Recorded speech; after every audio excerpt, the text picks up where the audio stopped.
My name is Steve Wright. I'm a reader in the School of Applied Global Ethics at Leeds Metropolitan University, and I first came across the Gulen movement because of my interest in nonviolence, and it was refreshing to find that there was a group that said you simply cannot be a Muslim and be a terrorist, and you cannot be a terrorist and be a Muslim. This was very important because it meant that we could start arguing with people that said there are extremists out there are Islamic extremists are a threat. This group reminded us that they were not Islamic. They could not be Muslims and be terrorists. And I think that started a dialogue with the group that is helped us to understand whole regions of culture that we had no idea about before. Many events, conferences where I gave papers in Rotterdam, at the House of Lords, in Washington. We had a retreat last year in Istanbul. And it's always the small cameos that make a difference. There's a serious work of comparing notes, being critical, but then there are surprises.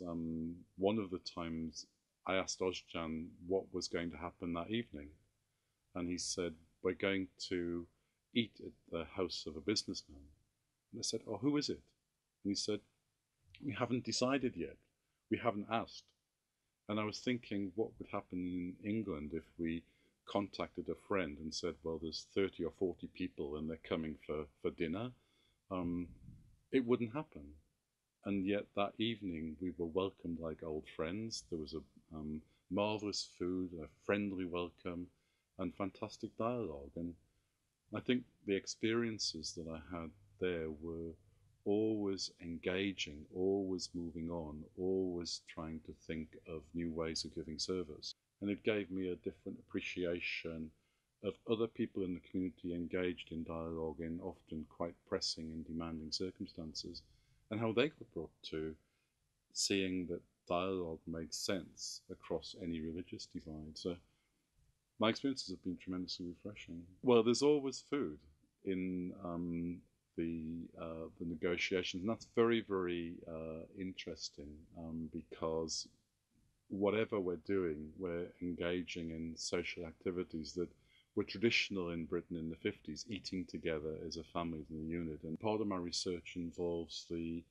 whole war against terror.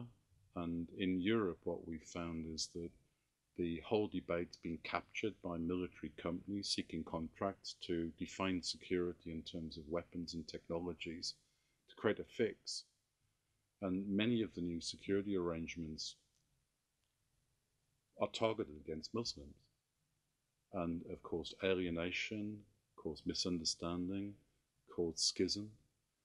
And what I found with the Gulen movement is that they adopt the Churchill approach of George better than war. They promote dialogue across religion, across society, across cultures. And I just wish, and it's my hope, I guess, with the politicians that are at this meeting, that they will support initiatives to encourage dialogue rather than thinking that the problems of the future in Europe can be solved with technologies or weapons. I think they have a new model for a new way of being, and I think that it's really important for all of us here tonight to share in that journey, and I'm delighted to be part of it.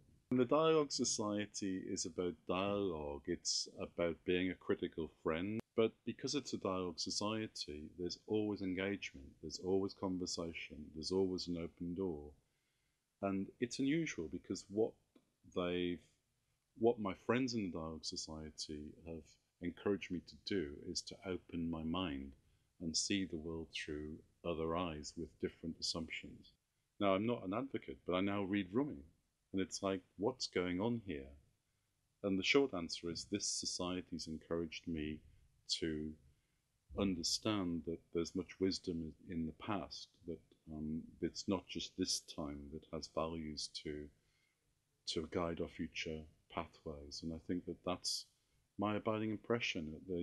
there's a respect for history and culture and dialogue that is a thread that goes through centuries, and that richness can help us understand how to be more compassionate with each other, no matter what our background, no matter what our views. And it's a dialogue that I want to share, and that's my lasting impression. They've re-taught me the importance of talking to people that don't share my views, but can persuade me that their view would enrich my perspective on life. And we need that now more than ever. And I think that what the Dialogue Society has done is given us exemplars of professional behaviour, corporate responsibility, and sheer goodness. There's not enough of it about. And I think we've entered a journey for life to share this journey and support each other in creating new values for as long as we are here. And I think that's important. We're going to need the networks, the ethical foundations that we share for the rest of our work. And I think we will be working together for all our days to come. And I'm very much looking forward to it.